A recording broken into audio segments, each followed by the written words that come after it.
If you remember the 125-400 rule, this will help you understand what's going on in people's minds.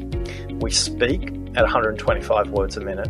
You can listen at 400 words a minute, but the speaker can think at up to 900 words a minute. So imagine this dynamic going on where I have 900 words in my head, but as the speaker, I can only get 125 to 150 out. The likelihood that the first thing that comes out of my mouth is a well-rounded, articulate, and elegant expression of what's in my mind, you've got a 1 in 9 chance, or 11%. Welcome to the Ziglar Show. I'm your host, Kevin Miller, and I'm here to inspire your true performance. From the framework established by Zig Ziglar, one of the top motivators and personal development leaders our world has ever known, who believed we could all be more, do more, and have more. How? Improve ourselves, beginning with how we think about ourselves. So today, let's break down some personal development. In this show, I give focus to a skill that can increase your social stature, influence, and overall opportunity exponentially. A skill that, according to our guest, only 2% of the world is ever taught. A skill few of us ever even think about having, though we direly desire this skill in others and adore those who happen to have it. So what is the big skill? It's listening. And why do you care? Well, wouldn't you like to be adored by others and have influence with them, have better relationships with everyone, your spouse, significant other, your children, your coworkers, your employees, your business partners and associates, your audience, your friends, again, everyone. I mean, please don't miss this show and its message. It's not a sexy message to, hey, listen, but neither is saving money but being debt-free forever. Well, everyone wants that. Listening is doing the work for massive social capital. You want to come off like Gandalf and like the most wise person ever? Learn to listen. That's what you're going to hear in this show. It's just so easy to stand out and be a hero because, as you're going to hear, so few people effectively listen. Me included. My guest is Oscar Trimboli. He's an expert in this field. He wrote a small coffee table book that I just bought a whole bunch of titled Deep Listening, Impact Beyond Words. After a short review of this book, I knew I needed to bring him and his message to you, and I knew that I desperately needed it as well. Oscar is a consultant to organizations such as Cisco, Google, HSBC, News Corp, PayPal, Qantas, and TripAdvisor, helping executives and their teams listen to what's unsaid by their customers and employees. So I'm incredibly interested in this, again, for my personal life and for my business life. And again, as you're going to hear, while Oscar began this research on listening in the business world, he's now focused on each of us individually. He has the goal of bringing deep listening skills to 100 million people. So I'm going to bring you Oscar right after I bring you some great resources.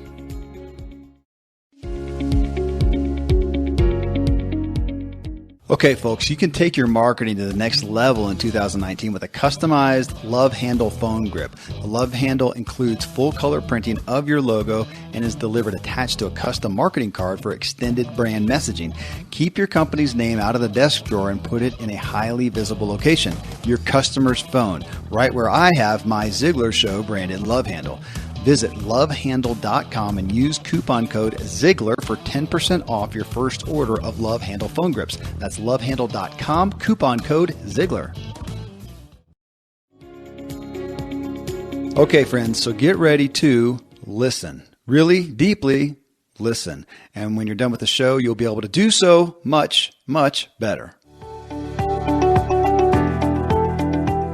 Well, Oscar, I have a lot of interview requests. I have a lot of agents who contact me for interview requests from people that they are representing. And you came through an agent who pointed me specifically in your direction after I restated to them, hey, this is really the type of interview I'm looking for. These are the kind of guests I'm really looking for, these type of messages. And they said, boy, I think you need to talk to Oscar. I got your book that was sent to me, and I knew right away, almost in a, oh, goodness gracious, we have got to talk about this message of listening. So thank you so much for being gracious enough to be with us today. G'day, Kevin. Looking forward to listening to you as well today. Well, and I will be making a great effort to be a perfect listener here, so you can critique me after we finish here. Well, yeah, there's no perfect listener, and I'm not. So just be yourself, and we'll learn together. Beautiful. Thank you. I will.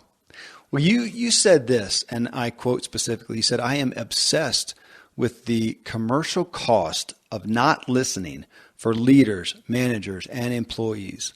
The cost of not listening is chaos, confusion, and conflict." So I want to dig into this, but even in reading some of your personal story, for you to even have this awareness, and I know some of it came in the corporate world, came through your work with so many people, but even in going back to your childhood, which I was privileged to read about somewhat, do you look back and see any kind of an opening, a propensity in yourself that you go, it's not too surprising that that's what germinated for me later in life? Was there any opening or propensity for that you saw even in your young childhood? Looking back, it's obvious. In the moment, it wasn't. When I was at school, I went to school with 23 different nationalities, and I seemed to become the hub between the students and the teachers, between the jocks and the nerds, between the English speakers and the non-English speakers. And hey, we were quite cheeky. We played card games at school as well. So people kind of recruited me onto their team, and I wasn't very good at counting cards or anything like that, but I could listen to the nonverbal signals really well. I realized looking back that I was noticing really micro expressions on people's faces. So I was able to join communities together through being able to listen and kind of see what's common rather than what was distinct and different in those communities. And that kind of played out as well in my corporate career as well, where I was joining the marketplace to what the offerings were from customers, what did they want to buy versus what we had to sell. So looking back, it's obvious. In the moment, it wasn't. So there's kind of been this golden thread that's gone its way through my life where I kind of paid attention to the smallest of details. My wife is still convinced that I'm actually working for a spy agency because I notice so many things. Yeah. About 4 weeks ago, we're driving past, this car drove past us, and I said, that's Gig, her brother-in-law. His name is Stephen, but that's his nickname. And she goes, how did you even notice that? You had turned across in front of us. And I said, I don't know. I guess I see these things. And but what I've been conscious of now is understanding that simple things like listening are a practice.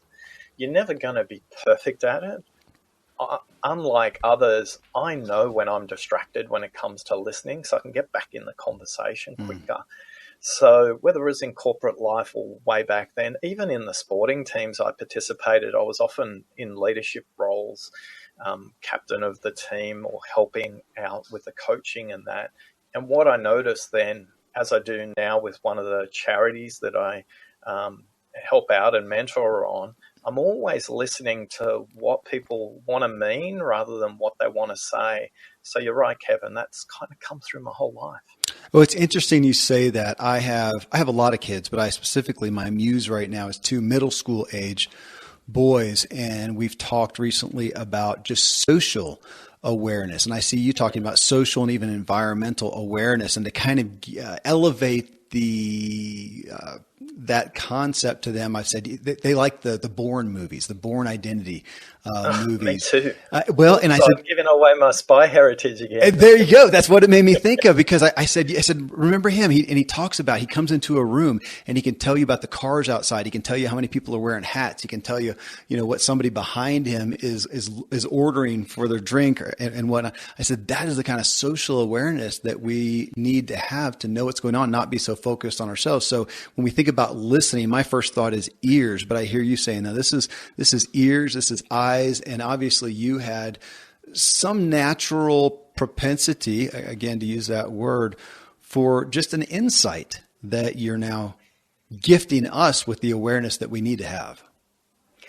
Yeah, and memory is another thing that matters when it comes to listening. And you did such a great job of describing that scene when Jason is going from Munich to Paris in a little Trabant, and they're in this kind of diner, and there's a truck driver in there as well. So you did such a great job of bringing this visual scene to life. And I think a lot of people who have been taught how to listen, we spend 55% of our day listening as a minimum. The more senior you are in an organization, or the larger the influence you have, the more listening you're likely to do. Managers listen about 60% of their days, and senior executives up to 80% of their days. Yet only 2% of us have ever been taught. So one of the things I've been taught by great listeners around the world, whether it's Professor Graham Baudet from the University of Missouri, or from Avi over in Hebrew University in Jerusalem, or from Corinne over in the Netherlands, is to trust your intuition. As modern people, we have so much technology and distraction around us. We've got to trust the very essence of what we are. And it's listening for feelings is what you're talking about there, Kevin. It's your ability to feel for the connection between the other human, because listening is our birthright. Listening is something we develop at 20 weeks inside our mother's womb. At 20 weeks, we can distinguish our mother's voice from any other sound. At 32 weeks, we can distinguish Beethoven from Bon Jovi. And the minute we're born, we come in, the very act of us being born is we scream, we want to be noticed, and we spend the rest of our life talking to be noticed. And all people want to do is to be heard. They crave for you to see who they are. And it was a great leader who I worked with who said to me one day, about 7 years ago, Oscar, if you could codify what you do, how you listen, you could change the world. And I thought about it, and it just made no sense to me at all, because when you say the word code, from the industry I come from, technology, I spent 11 years marketing director at Microsoft, and I worked in mobile phone companies at Vodafone, and it was always about the software. So when you say to me, if you could code that, all I could say is, how do I put what's in my head into software? But what I've learned is, don't jump to the software straight away. Code it into training, code it into a book, code it into a jigsaw puzzle, code it into a set of playing cards, code it into a podcast, and then the patterns emerge. And that's where we're at now. We're kind of trying to code that, because I'm on a quest, and the quest is to create 100 million deep listeners in the world. Because I think right now, at any point in the history of our humanity, we're doing less listening than ever, because we've had more technology to broadcast than ever before. But the software in our head to help us to listen, it needs an upgrade. And that's my quest. Goodness. Okay. Well, on that note, if you will bear with me reading from your own book here, right in the preface, what you just said, you said the word craving. We're all craving to be heard. So folks, I want you to listen. This is just a couple of paragraphs. The world is a noisy place where you fight to be heard every day. Despite the fact that we have been taught at home and at school how to speak, none of us have had any training in how to listen. Multiple academic studies have shown that between 50 to 55% of your working day is spent listening. Our ability to broadcast messages has exponentially increased, yet it has dramatically reduced our ability to understand and communicate what is being said in a way that creates progress. Then in big and bold, we feel frustrated, isolated, and confused because we are not heard. That is powerful. And now you gave the statement just a second ago, craving to be heard. And so putting those two together, we don't know how to listen and we're craving to be heard. Well, that's why you're here today. I see it. I see it with the culture. I see it with my kids to some degree sometimes. And I think we do a good job of it, though. I'll cut to the chase at the end of the thing. I'm going to ask you, I need to buy some of these in bulk. Books. I love the size of it. I love that it's a small book, and I think everybody needs it in their back pocket. I need to. We're going to get into some of the things I learned. Those books have got me into so much trouble, Kevin. I had a lady who carries it around in her bag all the time. And she sent me a photo of her reading this book in a hotel room, and it was in the bath. So she took a photo of the bath, and I just took it to Jen and I said, you have to see this photo straight away. And she goes, what the heck is this about? And I said, oh, she just reads the book. It also like I've had a photo of her on a riverbank in Germany as an example. And this book, because it's pocket size, it's designed to be read and used in 60 minutes. It's not designed to be a shelf trophy that collects dust. It's designed to be applied, and I want to make it really simple and accessible. So I just have to be careful because sometimes that book gets me into trouble. I'll tell you, it stepped on my toes a good bit. I mean, so here with our audience, the Ziglar audience, we have a good majority of people who are in business for themselves. They're involved in marketing. They're involved in sales. And I got so convicted right away. I mean, my life in business and marketing and even, in PR has been about, of course, as you know well, being heard. How do you get your point or your message across in person, online, in an email subject line, everywhere? We have to pay close attention to the titles of our podcasts because we know a good title gets opened more, a bad one does not. And yet it feels like this is that hidden thing. We don't know what we don't know, and we're all suffering from the opposite of staying put and listening, which I'm sure if we would listen more, we would know how to even better get our point across. I mean, this is simple math, but we not only we missed it, but I hear you saying as a culture, we are leaving it further behind right now.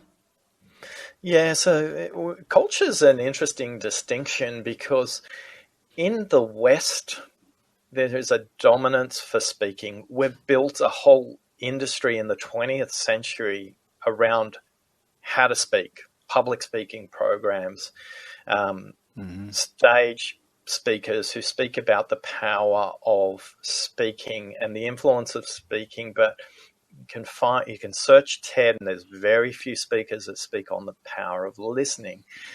The reality is, though, it's a very Western orientation.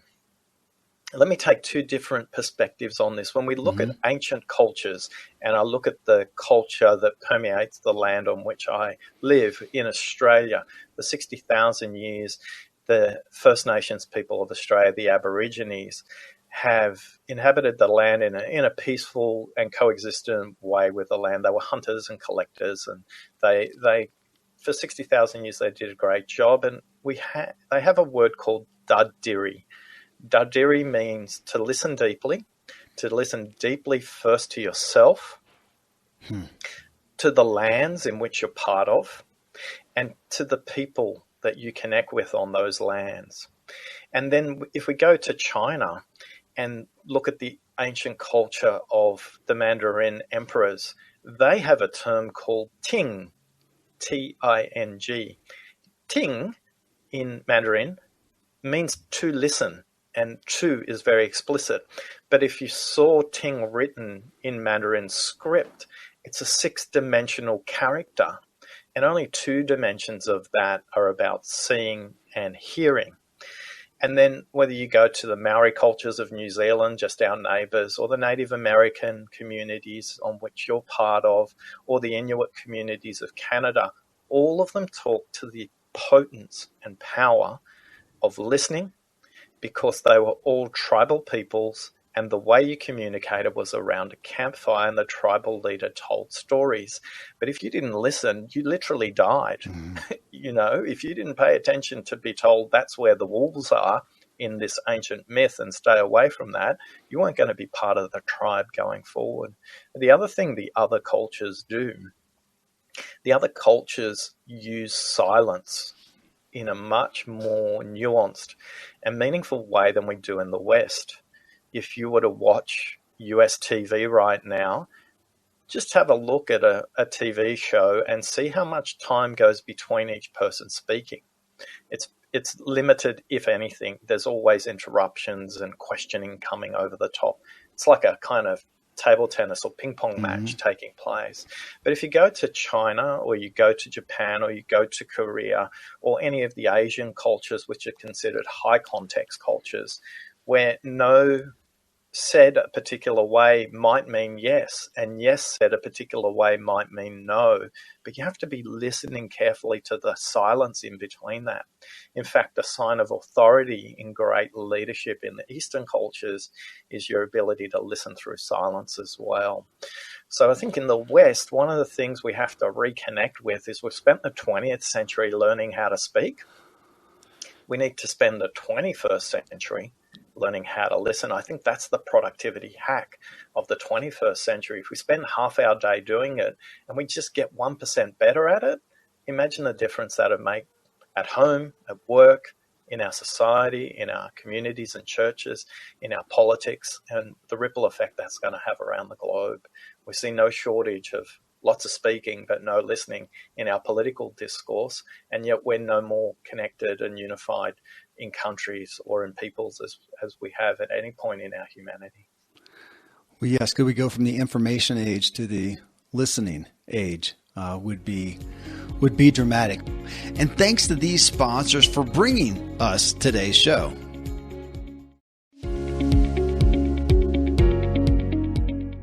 Hopefully your business is growing, and that is the point. And if so, you likely have outgrown QuickBooks. Shared spreadsheets, manual processors, and legacy systems can waste time and money. So introducing NetSuite by Oracle, the business management software that handles every aspect of your business in an easy-to-use cloud platform. With NetSuite, you can save time, money, and unneeded headaches by managing sales, HR, and finance and accounting instantly right from your desk or even your phone. Thousands of the best known and fastest growing companies use NetSuite to manage their business, and now it's available to you, and it's more affordable than you think. Right now, NetSuite is offering you valuable insights to help you overcome the obstacles that are holding you back free. So don't miss out on unleashing your business's full potential with their free guide, Crushing the 5 Barriers to Growth. You'll learn how to acquire new customers, increase profits, and finally get real visibility into your cash flow. So get NetSuite's guide, Crushing the 5 Barriers to Growth, at netsuite.com/Ziglar now. That's netsuite.com/Ziglar to download their free Crushing the 5 Barriers to Growth guide today.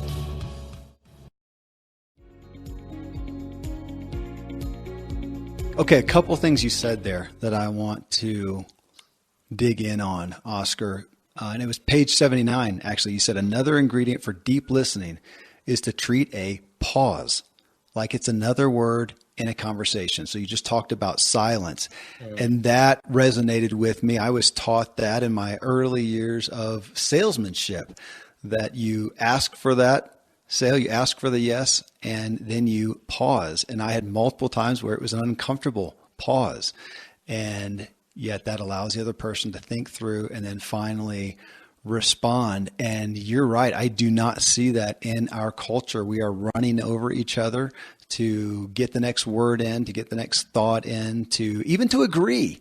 But we run over that, and pauses don't exist. And I can especially attest to my younger kids where it's just talk. And we don't pause. And yet when I think of wisdom, honestly, I think of that. Actually, let me run right into the next piece, because you talked about it, the ancient wisdom in that chapter in your book, and the Chinese character called Ting, which is folks, go get the book. It's page 111 on this. It's a quick turn read, but so profound.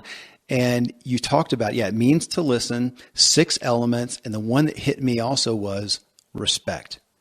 And when I have somebody who is listening to me, I feel they respect me. And again, this primary thing where I would say respect is not at the forefront of our culture right now. We are back to the preface that I read, we are so longing to be heard that we're not serving anyone. So silence and respect. I mean, these are things, who does not want to be that? Just like Jason Bourne, to be socially aware. But I think we need you as the Pied Piper of this thing, because you're right. It's interesting you mentioned the TED Talks. Who is talking about listening? It's like the secret superpower that we have all missed. We needed you 20 years ago, Oscar. Yeah, ideas come at a time, and it's not my idea. It's just an idea that's coming through me at the moment. There's no original ideas, just original interpretations. And I was quite touched because somebody I was working with in the Netherlands who got a copy of this book was using this book in the context of helping nurses debrief parents who just watched a movie. And the parents were parents of autistic children. And the movie was a really potent, powerful movie. What I'm about to say to you next, Kevin, may cause a disturbance for some people, but I think the message is important. So bear with me. It's a difficult story for me to tell because it was the moment at which I realized this was not my idea anymore, but it was an idea whose time had come. When I was talking to Patricia, who emailed me to say, is it okay to use your book to debrief people watching this movie? I said, sure, no problem. And she said, what have I got to do legally? I said, don't worry, just let's get the idea out there. Well, I haven't got time for lawyers. And she showed me the training program that nurses would use as they would show a DVD in a hospital room to parents. And the movie was called Listening to My Death Wish. And in the Netherlands, euthanasia is legal. You have to go through a very rigorous process. You have to see a GP doctor, you have to see a psychologist, you have to see a psychiatrist, and then you can make a choice. But people who are very high on the autism spectrum struggle with the social cues you were talking about earlier on, and life is tough. And Echo in this trailer of a movie, which is in English, I haven't seen the full version because it's in Dutch, he's about 45, and it's not that he wants to die, but living is so hard for him that it's his only choice. And to have the 5 levels of listening used to help debrief nurses and parents about this ultimate choice that somebody's choosing to make just struck me that it is an important idea, and I need to get out of the way and make sure that it flourishes, because originally this work was designed for the workplace. Mm-hmm. That's where all my research had been done.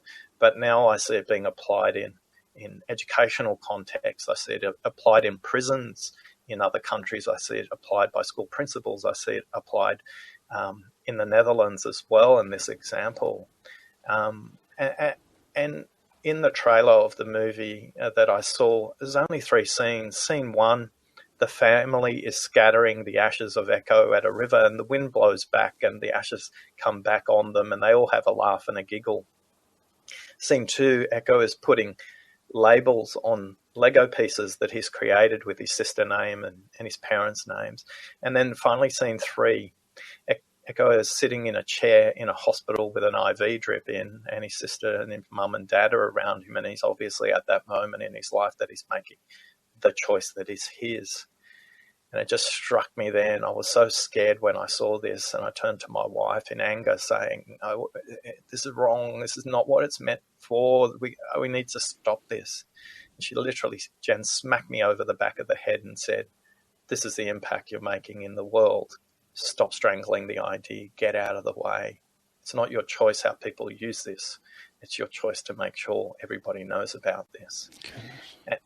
And in that moment, some energy left me, and I moved to a different level of thinking to go. And that's the reason I went, I need to spread the word and need to get on podcasts, because it's the ultimate listening platform. Mm. So that this idea, I know that 200 times more people will hear this podcast than ever read the book, despite your fabulous promotion of the book. Thank you, Kevin. But I need to get to 100 million deep listeners in the world. I need to get the message out, and I need to get the message out in a really simple, elegant way. And that's why we've put so much work in the design of the book, mm-hmm. to make it, the characters in the book that you've seen, an enormous amount of work went into that by an amazing Indonesian artist who just had a goal. And it's funny how things work out. He said, my goal was always to be published in a book. And I got to be published in your book. And he got the first copy of the book when it came off the printing press. And you just don't know how you're going to hear what people want if you just give up and just be a little bit more humble and just let listening take place rather than something you do. Well, I am so grateful you did push through to let this message come out. Oscar, you and folks, for you to know, every chapter is ended with, in essence, what not listening is costing you. And if I could ask you, obviously there's so many different ways, but if you could summarize for the people that are out there listening, they hear this, it's resonating with them, but just to drive it home, what are we, because we want to know what's in it for us, what are we missing out on by being ignorant of these skills, of the gift of listening? What would you say bubbles to the top of the primary things we're missing? Yeah, practically, if you're a business owner, it's missed potential, it's missed opportunity that you count in missed sales.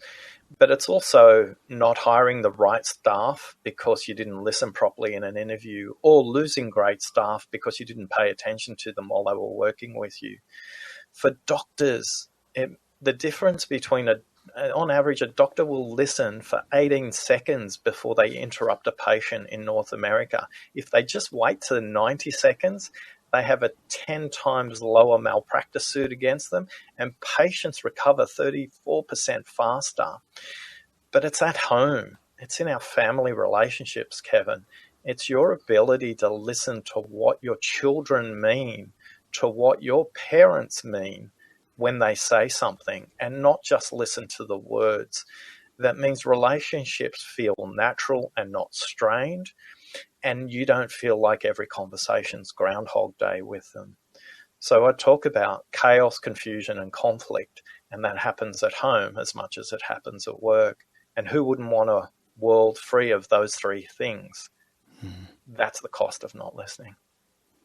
Thank you for going there, because as you started off in the workplace, that's right where I was going to go and ask you. I mean, you have a wife, you have children, you now have grandchildren. And as we pass down legacies, good and bad, this is a legacy that you're living out with them. Is there, as you have come into this awareness in your personal relationships, whether it's them or those close to you, has there been some specific moments of value that are highlights for you in your personal relationships where this listening skill, it was a godsend to have this skill? Yeah, I always say that Killy, our dog, kind of saved our marriage because I was the classic interrupting listener. When we get home and walk the dog, I'd always try and solve the problem that Jen would be talking about for the day. And then, coming to this awareness, men listen to fix and women listen to feel. And what Killy taught me was just be in the moment and just listen. So I'm not saying that dogs are going to be the answer to everything, but sometimes your teacher comes from a place you absolutely don't expect.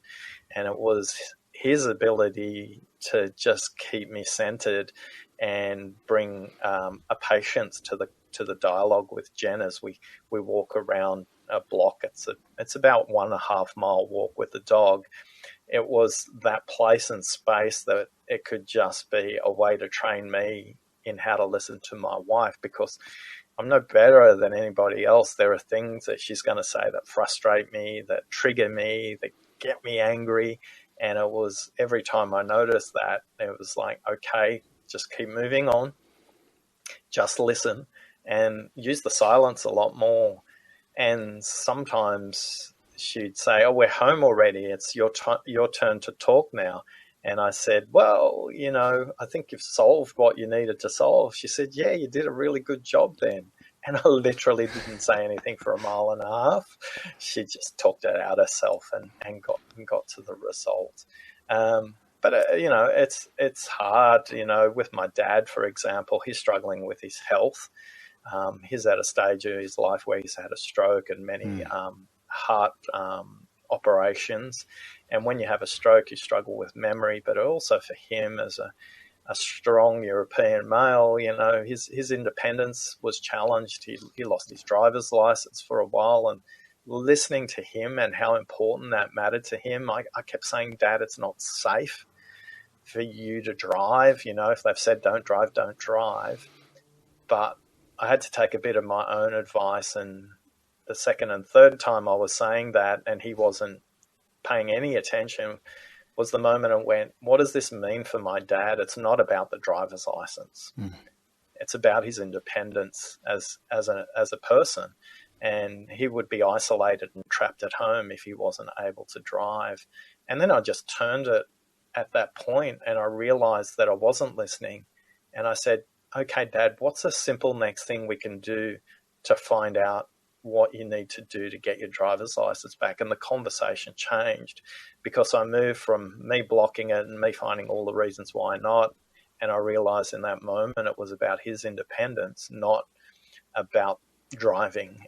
Driving was just an instrument for him to be able to shop for food when he wanted, to go and collect a newspaper, to go and visit the doctor, to go and see other people at the gym that he had to go to for his physical therapies and things like that.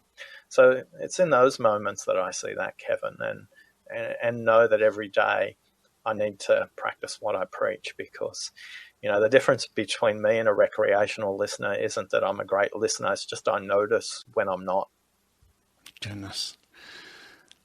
You talked about being an interrupter yourself with your wife. And in the book, page 17, you list out the 4 types of listeners. Number 1, lost. Number 2, interrupting. Number 3, shrewd. Number 4, dramatic. It took me possibly 7 seconds to know what I was. Which one? I am mainly lost and somewhat shrewd. Now, when I first saw Lost, I thought it didn't resonate by title. I'm not lost, but I'm lost in my own thoughts. I'm so aware of it. And I wondered, with this, is there one that more prevalent, or are these pretty much shared amongst all? Because when I look at that, when I first read that, and of course I'm not reading the definitions, but I would think most people would say, so-and-so, everybody else is interrupting. Everybody interrupts me. Or they don't pay attention, which is lost, I guess. But it was a brilliant definition of each one. I thought that covers it so well, and it's so easy to see. It feels like an audit that everybody ought to do, first off. The what you're describing there, what I call the 4 villains of listening. This is the dark side of listening. This is when we show up with our evil listening superpower instead of our great intention. And I've surveyed and keep surveying 1,410 people as part of the research that sits behind the books and the software that we're developing for deep listening. And if I'm in a room or in the survey, the listening type that frustrates people the most, that is kind of about 34%, is the interrupting listener, because they're most overt, they're most obvious.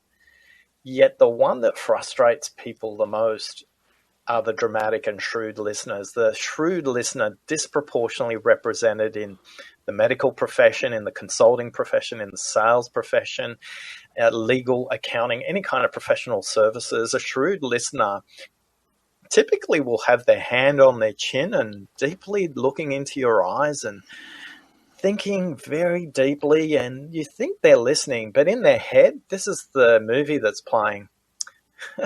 Kevin, you think that's your problem? I know 5 other problems you've got after this, and I'm going to fix all of them. Can you just stop talking so I can tell you how brilliant and sophisticated and an expert I am?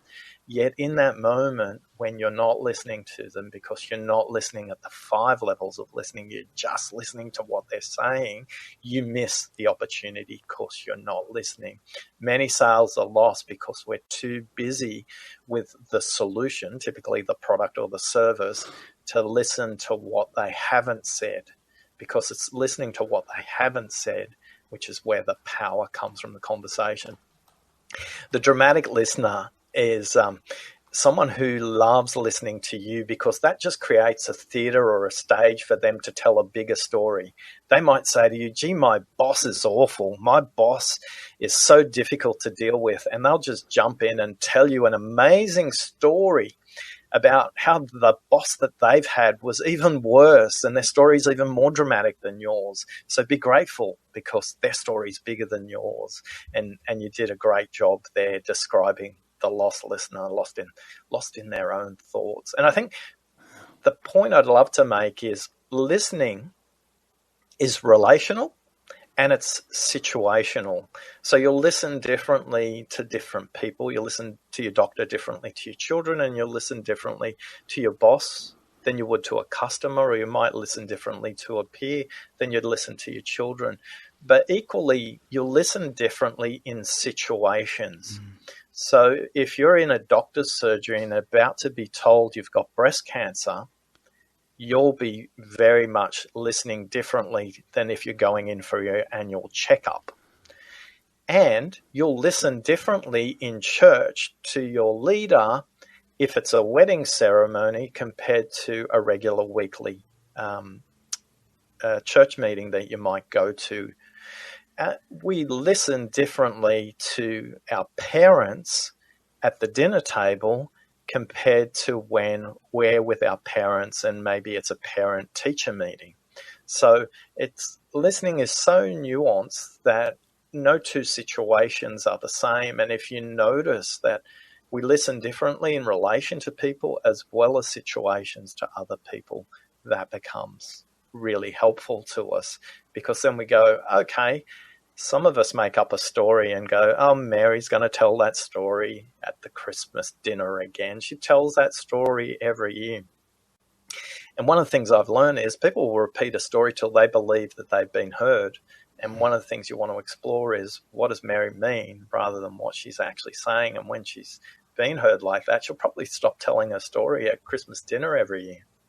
That is dramatically interesting, Oscar. I'm thinking about people in my lives and thinking about those stories that come over and over. And what if I stopped and dug in and got to the full meaning of that? You said a moment ago, in being, in my case, lost, or having the lost tendency or the shrewd tendency that I'm missing. I might be missing a sale. And I thought right away, the sale of connecting with my wife or my child, specifically, much less my, business partners or employees or whatnot. The other side, you said the dark side of listening, but you talk about, of course, conscious listening. And you again list out 4 things: intentional, systematic, curious, and progressive. And folks, this is a book to keep in your back pocket, to study and to know and to be a companion to you. So I'm not going to go through that, but it's at page 52. You said, to be a deep listener and help your speaker progress their thinking, ask one of the following questions, and you have 4 there. The one that hit me, Oscar, and I think it's because I do recollect in the past the concept of saying when somebody finishes, hey, tell me more.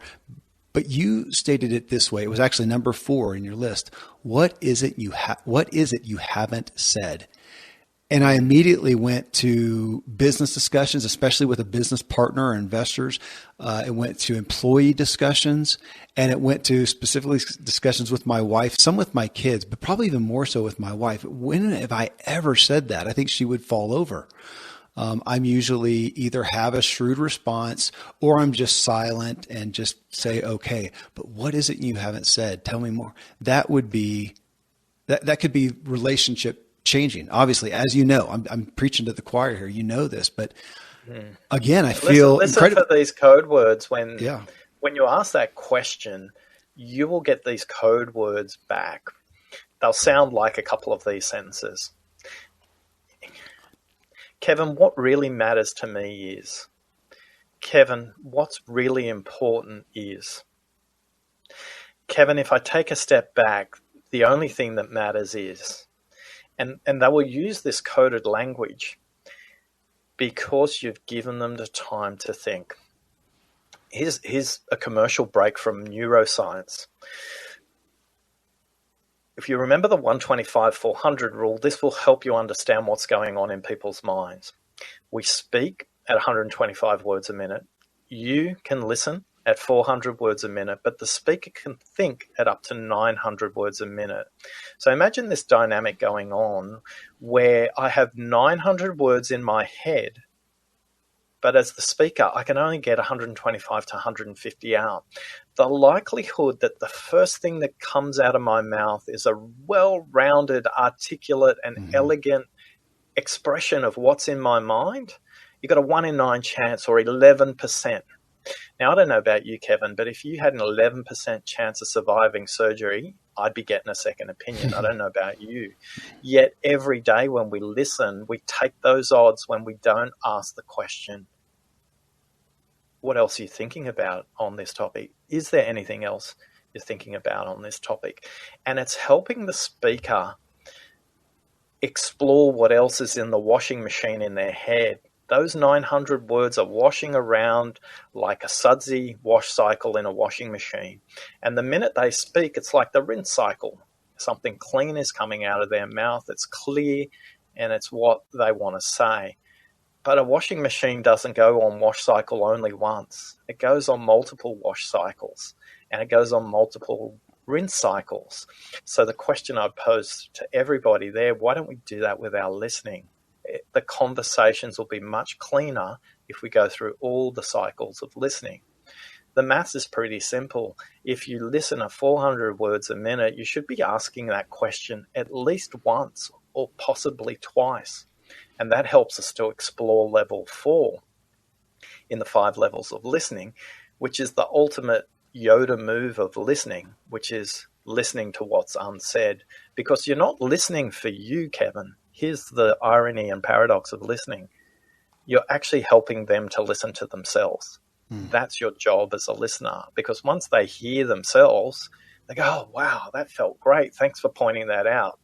And then you can move on in the conversation to the actions if it's in a sales situation or working with an employee to break through on a particular project. So think about that 125-400 rule, which means you speak at 125, you listen at 400, and they think at 900. So your mind is programmed to fail because our mouth can only speak at 125 to 150 words a minute. Mm-hmm. You've really changed my paradigm. I had a question to pose. Well, you know what? I'll tell you, but tell you why you changed it as well. So a famous quote by Zig Ziglar about friends. Everybody wants friends. And he says, if you go out looking for friends, you're going to find they're very scarce. If you go out to be a friend, you'll find them everywhere. So I had extrapolated from that. If you want, because everybody wants to be heard, back to the beginning of the book, and we all want to be heard, then start listening to people. But even more, that still speaks of a reciprocity of hoping that if I do that, then they will do this. And instead, when I kind of coming back to the aspect of respect, when somebody listens deeply to me, my perspective of them is that they are caring. And to some degree, as we dissect it here, that they're confident enough to listen to me. They're wise enough to listen to me. They're not grasping to get their own words out. So I come around to, what is the benefit, the payoff, the what's in it for me for listening is I will be wise. I will have value to give to others, and that will be paid back to me. It's not necessarily doing it so that I will be listened to. That's on somebody else. But can I be the wisest person my kids have ever talked to because I'm the one that listens the most and has the most insight in their lives? Same things with my wife, with my employees, with my customers, I do want to be that. And the other side, kind of the dark side that you talked about, it's shameful as I look at it and recognize myself there. I don't want to be that person. I want to be wise, caring, confident.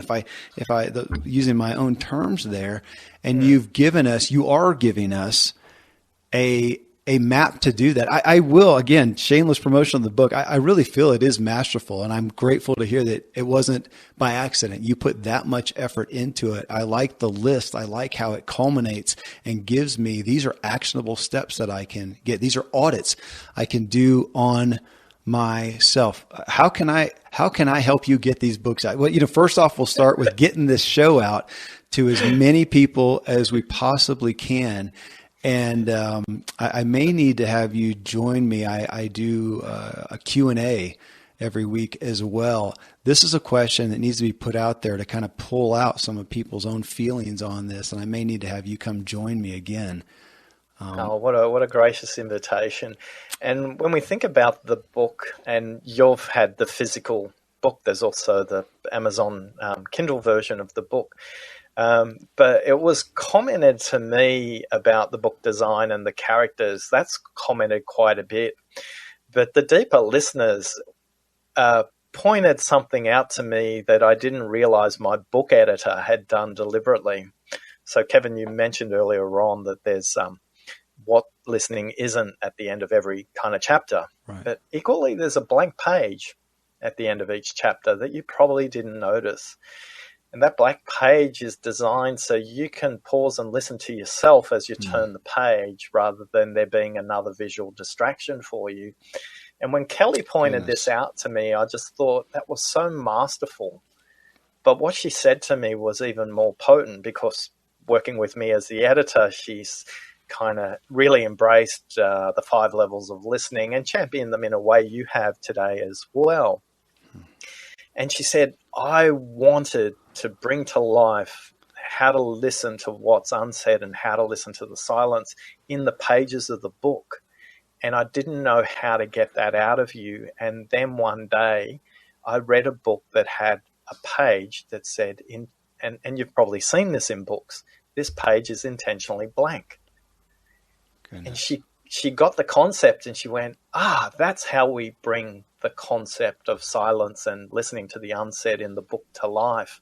And again, it's another great example. It's not my idea, it's just an idea that's coming through me that Kelly took and built on, and other people who actually think at level 3, 4, and 5 listening, which is only about 14% of the population. A lot of those people have pointed that out to me, and I also see it in the Amazon reviews of the book too.